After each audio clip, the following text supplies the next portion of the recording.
너희에게 평강이 있을지어다. 아멘. 예수님은 이 땅에 계실 때에 행복한 분이셨습니다. 우리가 좋아하는 그분의 여러 모습이 있겠지만 참 그분은 이 땅에 계시면서 행복하게 사셨습니다. 그 예수님께서 여러분과 저에게 말씀하십니다. 우리를 만드시고 비록 우리가 잃어버렸지만 너희는 행복한 사람이다. 앞으로 영원히 행복했으면 좋겠다. 너와 너의 가족들. 너희는 행복자구나. 이 10월에 어떤 소망을 가지고 사십니까?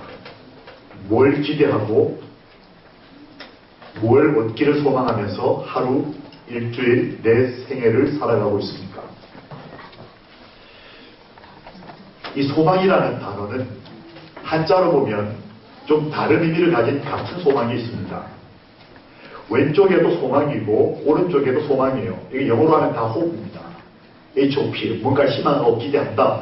똑같은 건데 한자로 의미가 조금 다릅니다.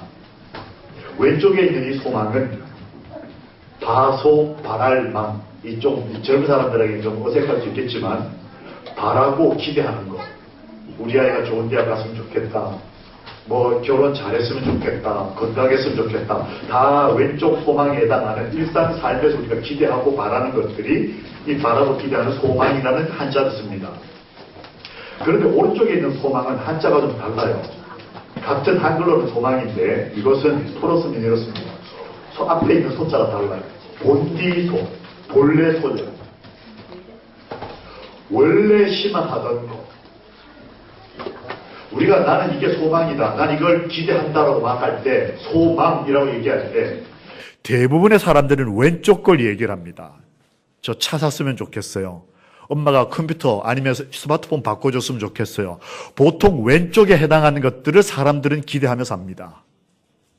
한 번쯤은 이 10월에 참된 열매를 맺기 위해서 원래 우리가 기대하고 희망해야 됐던 것, 그게 뭔지를 한번 생각해보고 기도해보는 건 어떠시겠습니까?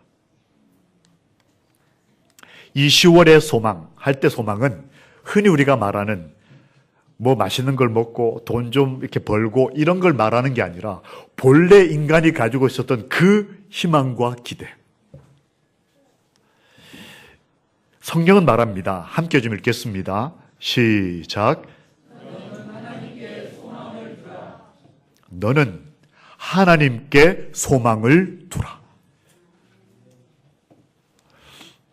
이 글자를 어떻게 읽을까요?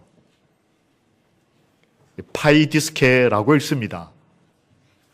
이거는 헬라어라고 기억하지 않으셔도 되고 그냥 이 단어 파이디스케라는 단어가 성경에 나오는데 이거를 번역을 할 때에 한국말로 여자아이를 부를 때 여청년을 부를 때 파이디스케라고 불러요. 아주 어린 아이 말고 결혼하기 전에 있는 여자 청년을 부를 때 파이디스케라고 부릅니다. 그런데 이 파이디스케가 번역이 될 때 이곳에서 쓰였습니다. 베드로가 대문을 두드린데 로데라 하는 계집아이가 영접하러 나왔다가 베드로의 음성인 줄 알고 이 기독교인이 박해를 받을 때에 베드로가 잡혔죠. 내일이면 처형을 당하는 공지가 된 상황에 교회가 기도를 합니다.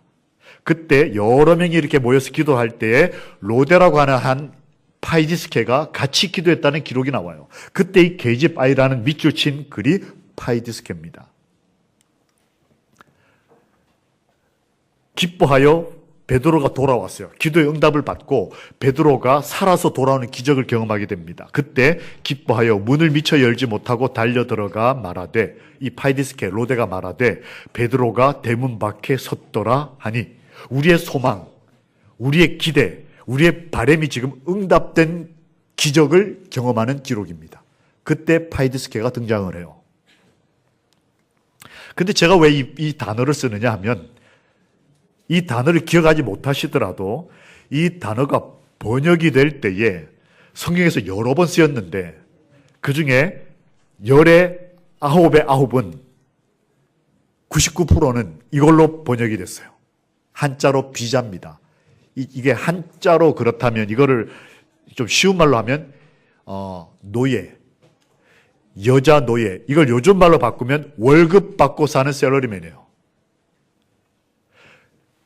매월 정기적인 생활 자금을 지원받으면서 그 사람의 일을 대신해 주는 사람을 비자라고 불러요. 성경에서 파이디스케는 대부분 다 비자로 번역을 했어요. 대표적인 게 마태복음 26장. 예수님이 잡혔을 때 가야바 법정에 재판받고 있는 동안에 베드로가 왜 모닥불 옆에 가가지고 예수님 모르는 척하고 이렇게 있을 때 한 여자아이가 와가지고 너 예수 믿지? 라고 물었을 때 베드로 나 안 믿거든? 이렇게 했던 기억나시죠? 그때 그 여자아이가 뭐냐면 비자, 파이디스케예요. 성경에서 대부분은 이 파이디스케를 비자라고 번역했는데 단 한 번 우리가 방금 전에 읽었던 그 성경절에서는 이 단어를 똑같은 단어인데 비자라고 번역하지 않고 여자아이라고 번역을 했다는 거예요. 게다가 이름을 기록을 했습니다. 로데였다. 왜 그랬을까 하는 거예요. 사람들이 있다, 여자들이 있다 이거 하고 이 여자는 내 아내다라고 할 땐 전혀 다른 거예요. 저는 김준희를 사랑합니다. 김준희 집사님 어디 계셔요? 저는 김준희를 사랑합니다. 아무 반응이 없으시네요.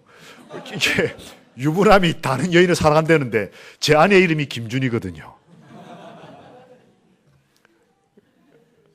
제가 김준희를 사랑한다고 할 때는 여러 명의 김준희 가운데 집사님도 제가 좋아하지만 누구를 좋아하는 거예요?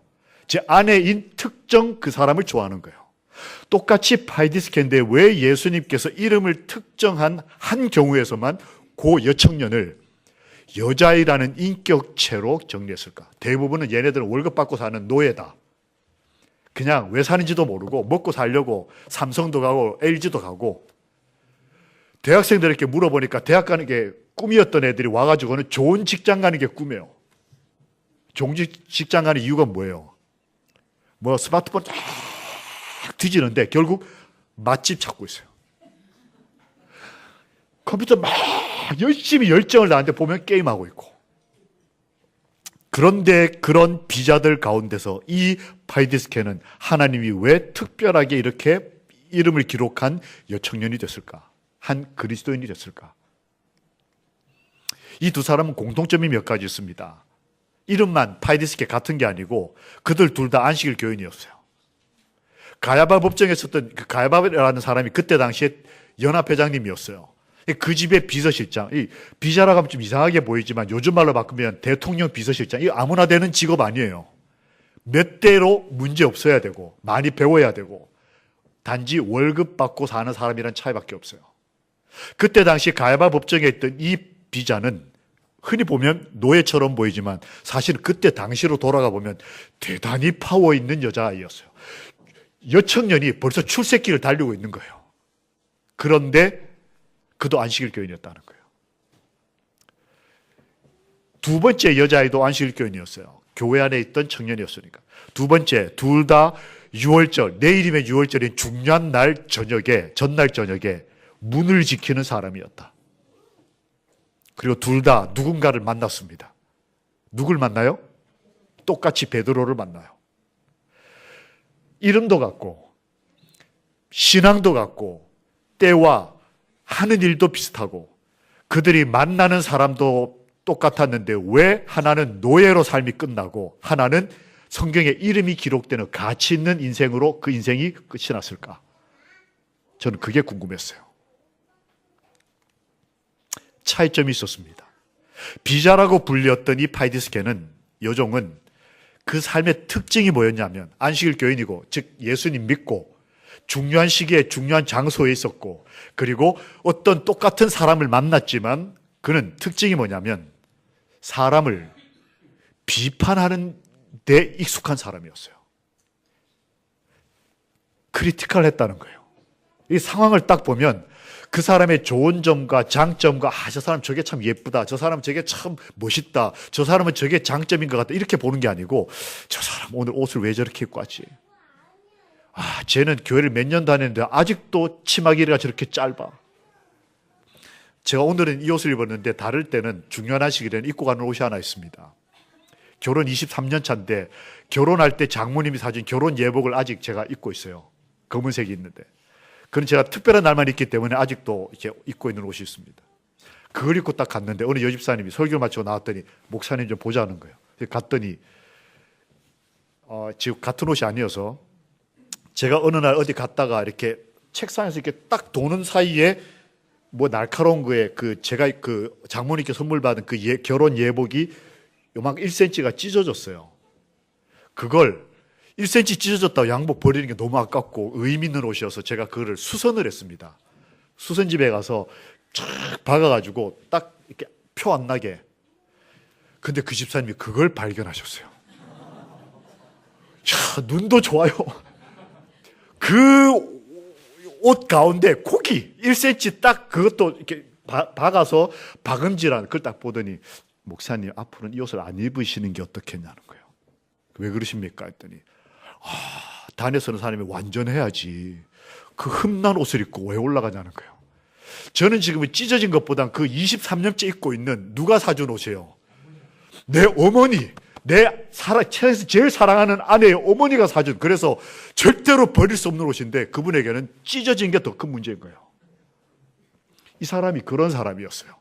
신앙을 하고 있지만 세상을 살아가면서 자기 배운 거 가지고 하는 일이 뭐냐면 세상을 비판하고 대통령 비판하고 목사님 비판하고 장로님 비판하고 남편 비판하고 나중에는 애들까지도 온갖 비난을 하면서 교육이라는 이름으로. 그러니까 애들이 엄마 나가는 교회는 나 안 나가고 싶다. 제가 청소년부장 출신이잖아요.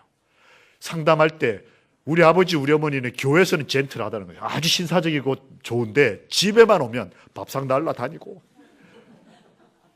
나는 이런 사람이 그런 사람이야.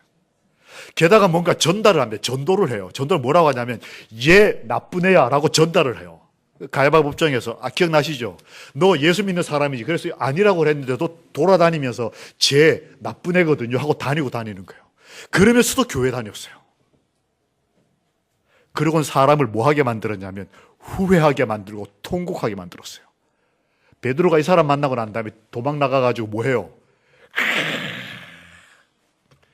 나는 괜히 사나 보다. 난 별로 가치가 없는 사람인가 보다. 죽어야 되겠다. 그래서 하나님은 이 사람을 이름 없는 그냥 너는 월급 받고 사는, 여러분 십자가 마을이라고 하는 게 있다는 거 아십니까? 제가 대전에 있는 한 교회 가서 집회를 하다가 아침에 이제 산책을 하고 있는데 도마동 교회였습니다. 거기서 조금 걸어나면 큰 8차선 대로가 있어요. 그 앞에 이렇게 걷고 있는데 거기 교회 앞에 시외버스 정류소가 있습니다. 이 터미널이 아니고 대전 반대편에서 출발한 차가 대전을 통과해서 이쪽으로 갈 때 대전 이쪽 반대편에 사는 사람들 잠깐 태워서 가는 곳. 근데 거기 매표소를 보니까 여러분 뭐 발견하셨어요? 연산, 논산, 부여 사이에 십자가라는 게 있더라고요. 제가 들어가가지고 매표소 사장님한테 저기 박혀보니까 십자가라는 이름이 있던데 저거 마을 이름이 아니 마을 이름이라는 거예요. 제가 구글 어스라고 프로그램에서 공중에서 이렇게 찍는 그걸 거기서 찾았습니다. 이곳이에요. 이곳이 정식 주소지가 충남 부여군 석성면 십자가 마을이에요. 참 믿음이 좋은 말 같죠? 여기는 주유소 이름이 십자가 주유소, 다방 이름이 십자가 다방. 근데 저희 교회가 없어요. 너 어디서 사냐? 저 십자가에 삽니다. 너 어디서 사냐? 삼육동에서 삽니다. 그런데 삶은 아무 상관없이 사는 거예요. 주소지는 십자가인데 십자가가 뭔지도 모르고 그냥 사는 거예요. 너 어디 나왔냐? 삼류학교 나왔습니다. 그러면서도 그냥 하나님 있는지 없는지 그냥 사는 거예요. 이 비자는 그런 파이디스케였다. 그런데 이 여자아이는 어땠길래 하나님이 그를 인격체로 보셨을까 하는 거예요. 그는 그가 바랬던 소망, 베드로를 살려달라고 한 기도가 정말 열심히 있는 사람이 기도했을 때에 그 기도가 응답되는 것을 보는 청년이었어요. 우리 아이들이 돈 많고 멋있는 아빠 엄마하고 사는 것보다 우리 아버지 어머니는 기도하면 하나님이 들어주신다, 하나님이 살아계신다는 걸 경험하는 우리 아이들이 된다면 우리 아이들이 얼마나 행복할까요? 이 여자아이는 기쁨이 있었는데 교회 다니는 게 기뻤어요. 이유가 뭐였냐? 내가 예뻐서, 내가 공부 많이 해서, 그게 아니고 아버지 어머니가 우리 교인들이, 해오른교회 어른들이 기도하니까 되더라 하는 것을 이 청년이 봤다는 거예요. 아, 하나님이 살아계시는구나. 그게 기뻤다. 그리고 집으로 뛰어들어가면서 나눴어요. 뭐라고 했습니까? 베드로가 왔다. 전도를 했어요. 기뻐서 전했어요. LG는 뭘까요? 삼성 반대말일까요? Living God. 살아계신 하나님을 전했어요. 이 청년이 왜 여자아이, 하나님이 보실 때 이름을 기록하고 싶은 청년이 됐냐면 그의 경험 속에 살아계신 하나님에 대한 흔적이 남았다는 거예요. 예수를 만난다는 게 뭘까요? 우리가 부모로서 정말 자식에게 줄 수 있는 최고의 기쁨이 뭘까요? 그가 살아계신 하나님을 만나는 것. 어떻게, 왜 이런 경험을 할 수 있게 됐을까? 이 여자아이는 세 가지 다른 점이 있었습니다. 첫 번째, 그 아이는 이렇게 말씀을 나누고 기도하는 어른들 사이에 있었어요. 비록 하는 일은 문을 여는 일이었지만 어쨌든 기도하고 전도회하고 그리고 행복하게 교회 생활하는 아빠, 엄마 가운데 있었기 때문에 그는 이런 기회를 얻을 수가 있었어요. 오늘 여러분 옆에 아이들이 있습니까? 쭈루룩 아이들만 앉은 자리도 있고 아들을 옆에 앉은 아버지도 계시고 아들을 데리고 있는 엄마도 있고 애들을 앞에 앉혀놓고 사랑스럽게 바라보는 할아버지도 계시고 우리 제일 뒷줄은 옆에 따님이신가요? 딸 손잡고 잘 왔다고 좀 한번 해주십시오. 네. 아이고. 우리 따님, 예수님의 이름으로 환영합니다. 이 여자아이가 그랬다는 거예요. 그리고 이 여자아이는 똑같이 문을 지키고 있었지만 살아계신 하나님을 만나는 경험을 할 문을 열고 있었어요. 그리고 더 중요한 것은 이 여자아이는 뭘 가진 사람과 함께 있었다? 소망을 가진 사람과 함께 있었다. 아이들이 아빠 꿈은 뭐야? 이렇게 물을 때 아직도 말할 수 있는 꿈을 가지고 계십니까? 여러분, 우리가 꿈하면 보통 젊은이들이 가진 거라고 생각하잖아요. 근데 어느 날 다 큰 딸이, 저 이제 대학교 이제 2학년 된 이제 간호학과 다니는 딸아이가 하나 있어요. 그 아이가 와가지고 아버지는 지금 꿈이 뭐예요? 이렇게 물으면 제가 뭐라고 할까요? 너 대학 가는 게 꿈이야. 이거 늦었잖아요, 벌써. 그럼 이제 너 시집 가는 거야. 그럼 시집 가서 와가지고 아버지 꿈이 뭐냐고 물으면 뭐라고 대답을 하겠어요? 골프 치는 거야. 아니면 세계 일주 한번 해보는 거야. 이러고 사는 사람들이 많다니까요. 그럼 딸도 생각할 거 아니에요. 골프가 인생의 꿈이겠구나, 이게. 그게 아니지 않습니까? 어느 날 다 큰 내 딸아이가, 내 아들아이가 우리에게 와서 50, 60, 70이 된 나에게 아버지는 꿈이 뭡니까? 라고 물었을 때 아까 말한 그 소망, 뭐 이런저런 거, 그걸 말씀하시겠어요? 아니면 인간이 원래 가지고 있었던 꿈, 우리를 창조하시고 우리를 영원토록 구원하신, 행복하게 하시는 하나님을 만나는 소망을 가진 것이 내 꿈이라고 말씀하시겠어요? 난 너하고 영원히 살고 싶거든. 저 그 말 해주고 싶어요, 우리 아이한테. 너 시집 잘 가는 게 꿈이기도 하지만 그 앞에 꿈. 근데 진짜 아빠 꿈은 너하고 좀 오래오래 같이 살았으면 좋겠어. 너 시집 안 가고 아빠하고 살면 안 되겠냐? 뭐 이런 아빠의 꿈. 이 여자애는 그런 소망을 가진 가족과 함께 있는 특권을 누렸다는 거예요. 아버지, 어머니 여러분, 우리 아이들이 하나님께도 대접받는, 인격체로 인정받는 이름을 가진 아이가 될 수 있도록 우리가 먼저 거룩한 소망을 가진 그리스도인 되기를 예수님의 이름으로 기도합니다. 말씀 속의 모습, 그 증거들이에요. 이 여자아이는 하는 일이 문을 지키는 일이었지만 그는 베드로의 말을 주의 깊이 경청했다. 즉, 자기는 그냥 앞에서 안내만 잘해도 되는데 안내하면서 뭘 하는 거예요? 말씀을 열심히 듣는 거예요. 그리고 어른들은 기도하고 있는데 자기는 맡은 일이 문 지키거나 아니면 안내하거나 주차하는 일이었어요. 그런데 저희 본교 주석에 보니까 그녀는 기도에 어떻게 했다? 함께 하였다. 내가 맡은 일은 교회 청소고, 내가 맡은 일은 밥하는 일이고, 내가 맡은 일은 주차지만 마음은 함께 기도하고 함께 말씀 듣는 거예요. 그랬기 때문에 그가 살아계신 하나님을 만나는 것입니다. 그에게 주께서 나오게 하신 일을 경험케 하는 것.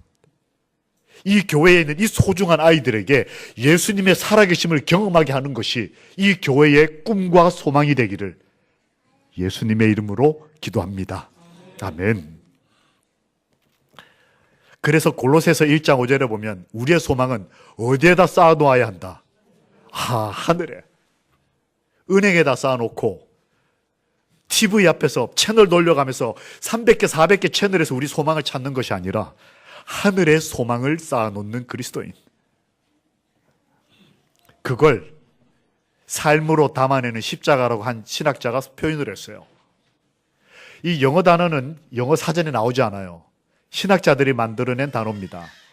crucify, 십자가에 달리다라는 말과 conformity, 어떤 형태를 이루다는 말을 합쳐가지고 합성을 만들어낸 거예요. 십자가라고 하는 것을 내 삶의 형태를 이룬다. 이걸 번역할 때 삶으로 담아내는 십자가. 십자가는 생각하거나 논리적으로 정리하는 것이 아니라 삶을 통해 경험되어지는 것이 십자가라는 거예요. 행복은 이해되는 것이 아니라 경험되는 것이에요. 예수님을 닮은 그리스도인. 이 꼬마아이가 지금 뭐하고 있는 걸까요? 뭐 아빠가 이렇게 엎어놨을 수도 있겠죠.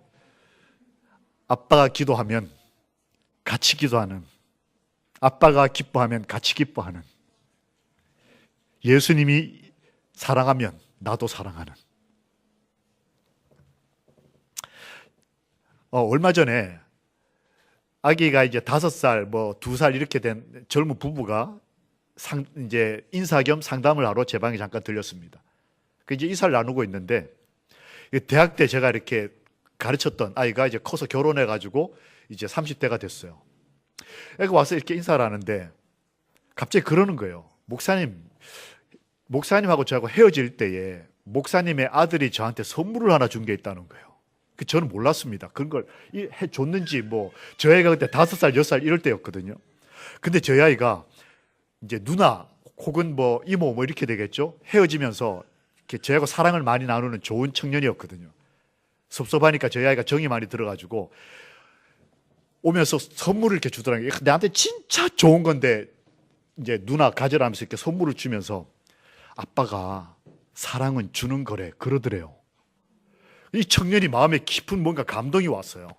조그만한 애가 와가지고 제가 오늘 이렇게 앉아있는데 안교 순서 시간에 쪼르륵 아이들이 와가지고 꽃 들고 노래 부르고 난다고 환영하면서 그중에 제일 조그만한 애가 노래 제일 크게 부르면서 저한테 화분을 가져오는데 제가 막 가슴이 떨려가지고 와, 이렇게 정말 좋은 교회다.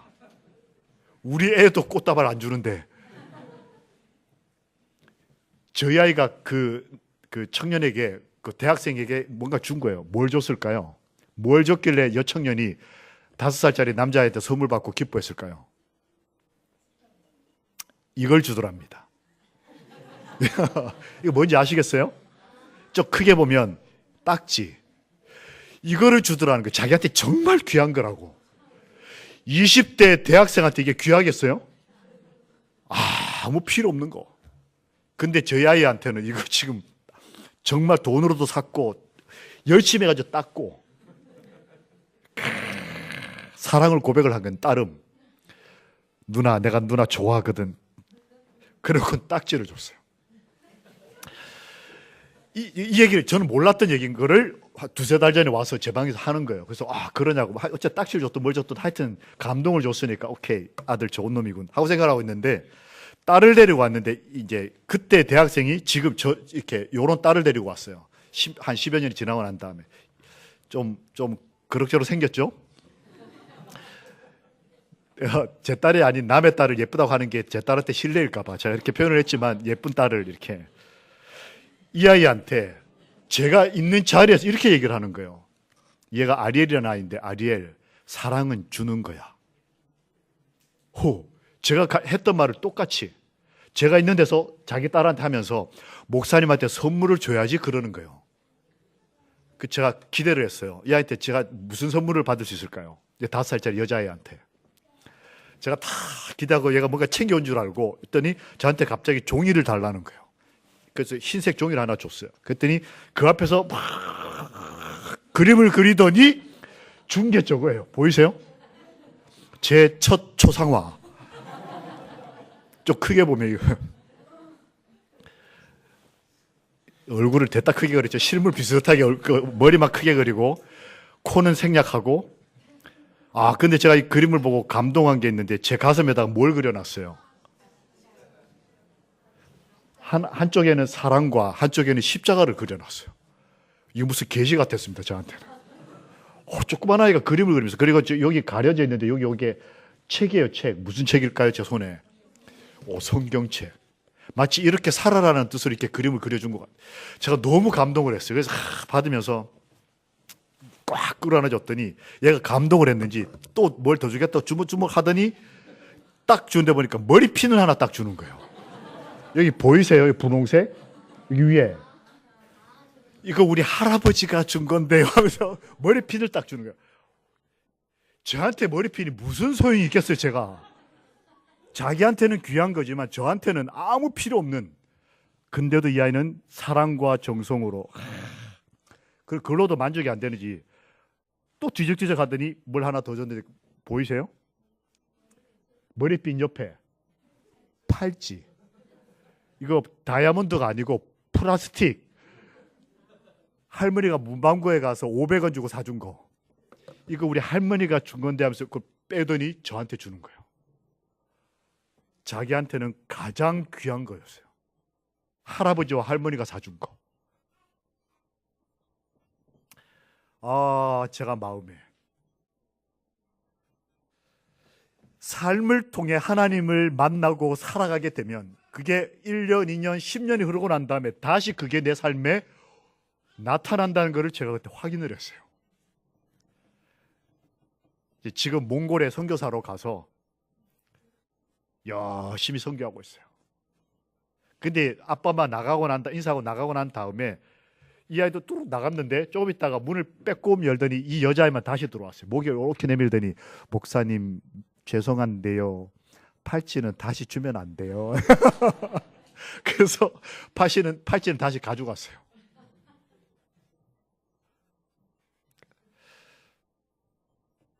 나는 어떤 그리스도인일까? 내 삶에는 함께 경험하는 부흥이 있는가? 남들은 예수님이 좋다고 행복하다고 하는데 나는 그런 함께하는 그런 기쁨이 있는가? 5년이 지나고 10년이 지나고 난 다음에도 여전히 내 가슴을 뜨겁게 할 수 있는 그런 어떤 하나님의 사랑이 있는가? 그게 있어야 비로소 진정한 연합이 이루어진다.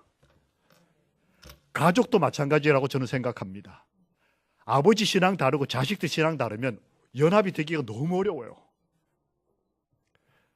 아버지와 자녀들이 한 하나님 가운데서 함께 사랑하고 함께 기뻐하고 어려움을 함께 이겨내고 함께 부흥을 경험함으로써 비로소 진정한 연합이 이루어진다. 이 꽃 좋아하십니까?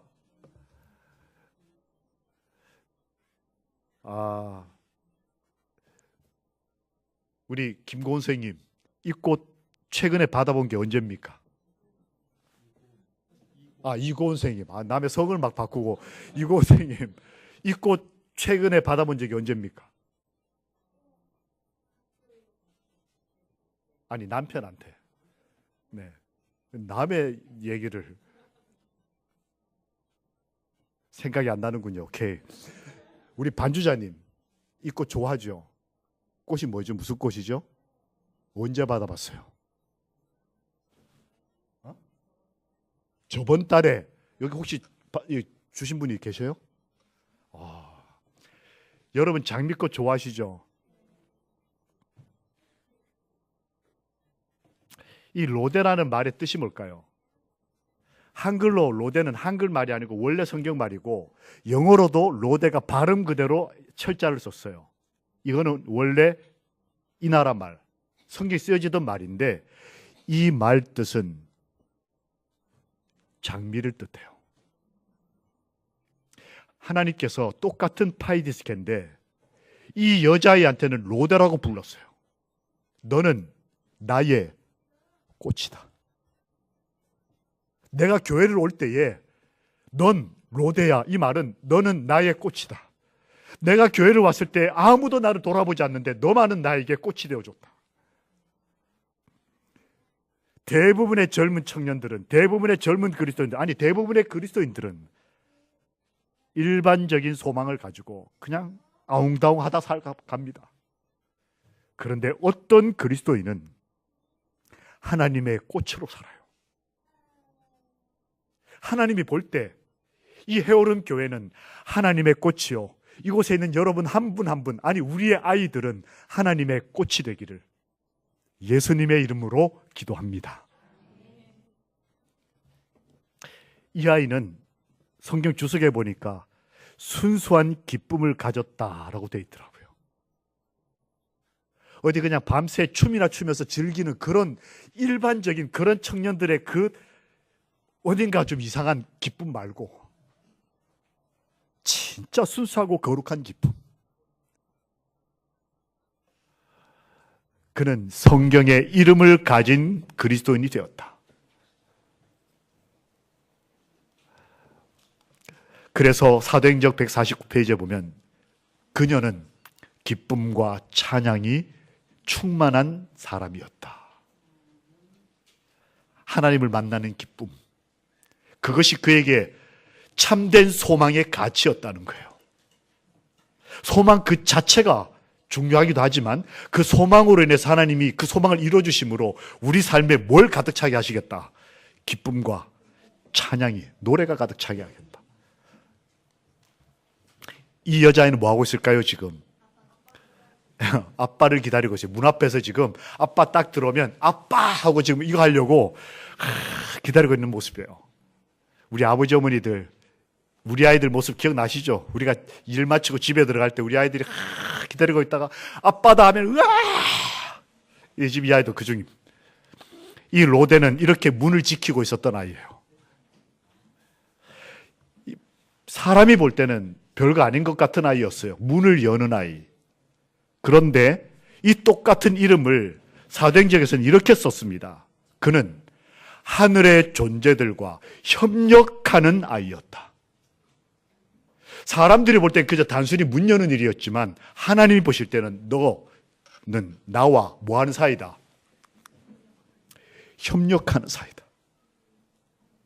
우리가 이 교회에서 하는 일들이 작은 것이라 할지라도, 우리가 가정에서 봉사하는 일이 정말 눈에 띄지 않는 그런 일이라 할지라도 그걸 하나님은 뭐라고 평가하시냐면 나와 협력해서 너는 지금 너희 자녀들을 사랑하고 있는 거예요. 너가 이 교회에서 비록 청소하는 일을 하지만 너는 지금 나와 협력해서 다른 사람을 기쁘게 하는, 너는 나의 꽃이다. 함께 읽어보시겠습니다. 시작.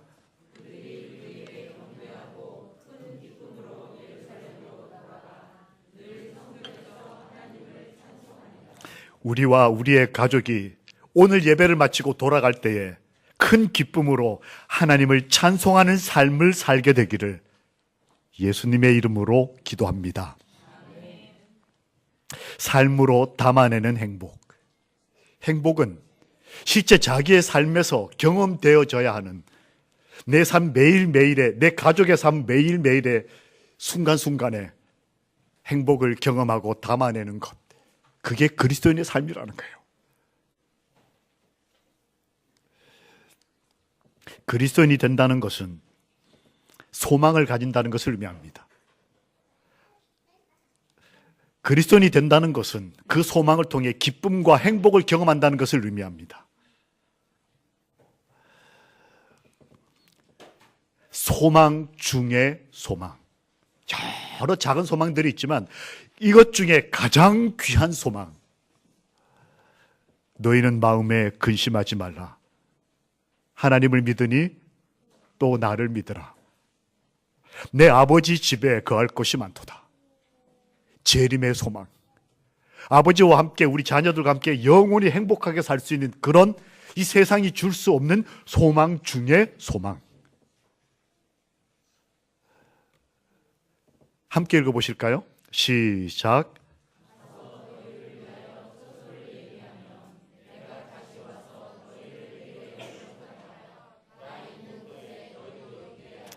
사실 재림의 소망은 우리의 것이기도 하지만 말씀을 보면 내가 다시 와서 있게 하리라.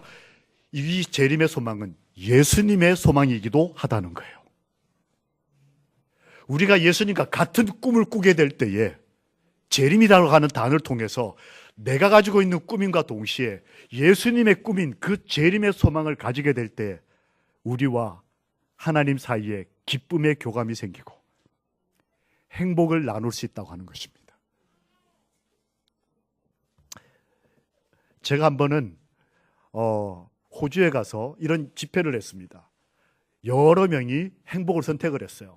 그래서 오늘 우리 해오름교회가 2명이 결정적으로 행복을 선택하고 침례를 받고 또 여러분이 이걸 시작으로 그 길을 가기로 선택하시는 것처럼 이때도 여러 명이 선택을 했어요. 근데 여기 남자아이, 얘가 엄청 공부를 잘하고 똑똑해요. 고등학생이었는데 제일 앞줄에 앉아서 말씀을 제일 잘 들었어요. 질문도 제일 많이 하고. 근데 끝까지 예수를 안 믿겠다는 거예요. 굉장히 친절하고 긍정적이고 표정도 밝고 질문도 많고 아멘도 크게 하고 저는 걔가 제일 먼저 침례받을 줄 알았거든요. 근데 그 부모님이 우리 교인이에요. 근데 그 중에 아빠는 천명선교사 1기로 갔다 온 아주 신앙 좋은 분이에요. 근데 아들이 예수 안 믿겠다는 거예요. 그러니까 부모님 마음이 어떻겠어요? 아들은 내가 보니까 이 세상은 공부 잘해서 좋은 직장에서 돈을 버는 게 최고라고 생각한다는 거예요. 야, 이거 고등학생이 벌써 꿈이 그거예요. 나는 공부 잘해서, 실제로 얘는 공부를 잘해가지고 그 지역에 있는 가장 좋은 학교를 갔어요. 나는 공부 잘해서 좋은 대학 가서 돈 많이 벌어서 아빠 엄마 호강시켜주겠다. 이게 고등학생의 꿈이에요. 그 아빠 엄마는 영원한 걸 아니까 너무 기가 막히는 거예요. 그래, 그런 것도 좋은데 그 소망보다 더 큰 소망을 좀 너가 가졌으면 좋겠다고 아무리 해도 이 부모님이 기도하다 너무 괴롭고 힘이 들어가지고 결정을 했어요. 저는 이 아이가 너무 안타까웠지만 전 돌아왔습니다. 한국으로 돌아오고 난 다음에 잊어버렸어요. 잊어버렸는데 지난 7월 달에 제가 미국을 출장을 갔습니다. 이건 지금 현재 이 사진은 미국이에요. 가서 집회를 하고 있는데 어서 많이 보내가 앉아 있는 거예요. 얘가 앉아 있는 거예요. 야! 그랬더니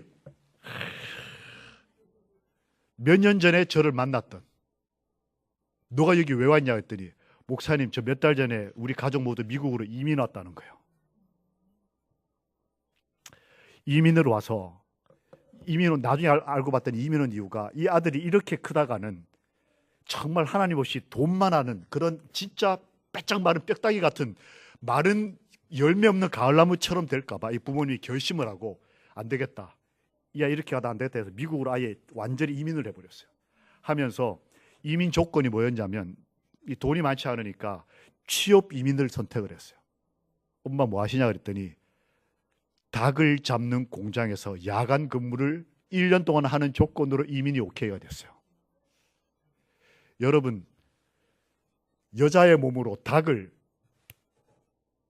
이거 밤새도록 하는 거 생각해 보세요. 야, 제가 엄마의 사랑을 그때 또 한 번 생각을 했어요. 아들이 바른 길을 가게 하기 위해서 엄마가 멀쩡한 행복한 그 삶의 터전을 다 포기하고 와가지고는 밤새도록 낮에는 자고 밤에 가서 닭을 잡아가지고 삶는 일을 1년 동안 하는 조건이 이민 오케이 조건이에요. 근데 아버지라도 남편이라도 같이 살면 좋은데 남편은 어디 가 있냐면 거기서 비행기로 3시간 거리에 있는 또 다른 곳에 가서 지금 다른 일을 해요. 아빠 엄마가 별거를 하면서까지라도 아들의 바른 삶을 위해서 기도하는 거예요. 그러다가 이 아빠 엄마가 그 알라바마라고 하는 곳에 가 있는데 너무 힘들고 어려우니까 이곳은 뉴욕 근처입니다. 알라바마에서 여기까지는 차로 한 이틀 와야 돼요. 비행기로도 6시간, 7시간 와야 돼요. 근데 아들을 그렇게 어렵게 번 돈으로 여기 오려면 400불이 필요하거든요. 회비만 비행기 값은 빼고 아들을 여기를 보냈어요. 미국 와서 처음으로. 근데 딱 와서 보니까 강사가 몇 년 전에 호주에서 만났던 그 목사인 거예요. 서로 놀래가지고 저는 얘 2번 만났는데 한 번은 호주에서 한 번은 미국에서. 야, 너 여기 왜 왔냐 했더니 저도 모르겠어요. 엄마가 갈에서 왔는데 목사님 여기 왜 오셨어요? 나도 여기 오면서 왜 왔는지를 몰랐는데 너를 보니까 왜 왔는지 알겠다. 이 아이가 100명이 넘게 모인 사람들 가운데서 이틀 만에 침례를 결심하고 목사님, 제가 더 이상 피할 수가 없습니다. 하나님이 정말 살아계십니다. 그래서 얘기를 하는 거예요. 우리 어머니가 지금 닭공장에서 밤새 일하고 있고 아버지는 몇 시간 거리에서 지금 혼자 외롭게 일하고 있고 그분들이 지금 저를 위해서 기도하고 있는데요. 목사님, 저희 아버지 어머니에게 제가 예수 믿기로 결심했다는 거를 전화 좀 해주세요. 목사님이 전화하면 우리 아빠 엄마가 기뻐하실 거예요. 그러자 하고 나가서 전화를 하는데 여러분 컨퍼런스 콜이라고 아세요? 다자간 전화. 요즘 전화기 좋아가지고 이렇게 해가지고 여러 명을 전화를 눌러가지고 딱 걸었더니 아빠, 엄마, 아들, 얘 형까지 연결이 다 됐어요. 이게 스피커로. 제가 안녕하셨습니까? 아니 목사님 거기 왜 있냐고. 제가 여기 강사입니다. 이민을 와가지고 아들을 처음으로 교회를 보냈는데 거기 집회의 강사로 제가 온 거예요. 아들이 참된 소망을 가지기로 선택을 했다고. 그랬더니 이 전화기에서 저쪽 건너편에서 바로 하루 종일 닭 피를 튀기고 닭 비린내 속에서 이렇게 살아서라도 내 아이를 축복해주고 싶은 남편과 아내가 그 살던 데도 아니고 이민으로 와가지고 이민 오자마자 헤어져서 사니까 이 엄마가 얼마나 외롭고 힘들겠어요. 아빠는 아빠대로 힘들고. 그런데 자기 아이 하나가 행복하고 바른 길을 갈 수 있다면 그 길을 선택하는 게 하나님께 받은 사랑의 마음이지 않겠어요? 그 아들이 바른 소망을 가지고 선택했다는 말 듣자마자 이 스피커로 아버지, 어머니가 다 막 울고 난리가 났어요. 결론적으로 한 말이 뭐냐면 하나님 감사합니다. 내가 부모로서 살아가며 겪는 이 모든 것, 십자가의 삶이 오늘 가치가 있다는 걸 아는 거예요. 내 아이가 참된 소망 가운데 행복하게 살 수 있다는 거예요.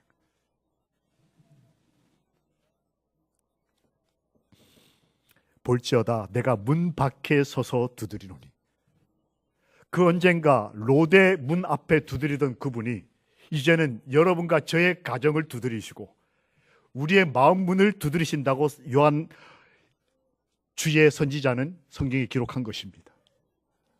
이제 다시 주님이 문을 두드릴 때 누가 로데처럼 우리 마음의 문을 여시겠습니까? 우리 가족의 문을 누가 여시겠어요? 내가 행복하고 내 가족이 행복하기를 기도하는 마음으로 내가 내 마음과 우리 가족의 문을 두드리시는 예수를 영접하기 위해 여는 참된 소망을 붙드는 하늘 가족들이 되시기를 예수 그리스도의 이름으로 축원합니다. 아멘. 삶으로, 선택으로 행복을 담아내는 그리스도인. 이 할머니 행복해 보이시나요? 우리 할머니, 우리 교회 어른, 최고 어르신이 연세가 어떻게 되십니까? 우리 아가씨에게 연세 여쭤봐서 죄송합니다. 우리 90이 넘으셨어요? 그러셔요? 연세가 어떻게 되셔요? 91. 이야, 이렇게 매일 저녁 나오시는 90세 넘으신 할머니를 모시고 있는 이 교회 복 받을지어다. 어린아이로부터. 이 할머니는 제가 이렇게 겨울에 집회를 하는데 저 할머니처럼 매일 나오시는 분이었어요. 근데 이분만 교회 들어오면 사람들이 10명이 우르르 일어나가지고 그 할머니한테 가요. 그러고는 와글와글 시끄러워져요.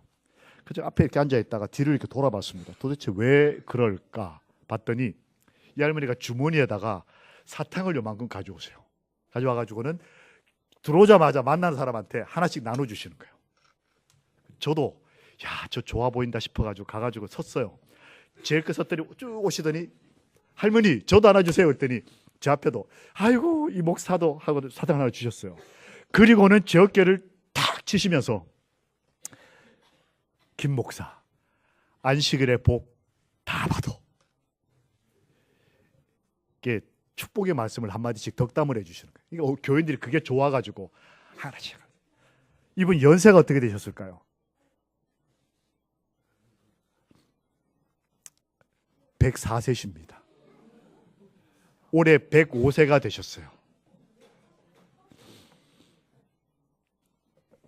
조금 있다 우리가 침례 식후에 맛있는 음식을 드실 텐데 제가 밥을 먹는데 이 할머니가 제 옆으로 오셨습니다. 이게 지금 고르고 난 다음 찍은 사진이에요. 접시를 드셨는데 밥을 요만큼 세모이처럼 드세요. 근데 그래서 장수하시나 봐요. 근데 손이 부들부들 떨릴 만큼 104세 되셨으니까 힘이 좀 약하시니까 손이 부들부들 떨릴 만큼 뭘 많이 담으셨어요. 떡을 이만큼 세 덩어리 담으셨어요. 이분이 떡을 좋아하시나 보다. 밥은 요만큼 드시고 떡은 손이 떨릴 만큼 많이 담으신 거예요. 떡보시나 보다라고 생각을 했어요. 옆에 앉으셨는데 제 테이블 앞쪽에 방학을 맞아서 교회를 찾아온 대학생 몇 명이 앉아 있었어요. 이 할머니 기도하시고 나더니 떨리는 손으로 젓가락으로 떡을 잡고는 앞에 있는 청년에게 떡 하나씩 주시는 거예요. 교회 와줘서 고마워. 복 받아. 당신이 드시려고 떨리는 힘으로 떡을 들고 오신 게 아니고 104세 할머니가 20대에 아무것도 모르고 교회 와서 그냥 멍하니 앉아있는 그 청년에게 교회 잘 왔다고 고맙다고 떡을 먹으라고 그 아이들에게 떡을 나눠주시려고 힘들게 떡을 들고 와가지고는 그런데 표정은 아주 행복한 표정. 안동 하회탈 같은. 그 제가 할머니한테 할머니 연세가 어떻게 되세요? 조금밖에 안 됐어. 얼만데요? 100살하고 4살. 헤어지면서 저에게 김 목사 잘 살다가 하늘에서 보자. 하늘 가족 여러분, 우리 삶으로 넉넉하게 행복을 담아내다가 이 104세 할머니처럼 우리도 이렇게 늙어가다가 우리 아이들과 함께 우리 주님을 만나게 되는 신실한 하늘 가족들이 되시기를 우리 주님 예수 그리스도의 이름으로 축원합니다. 아멘.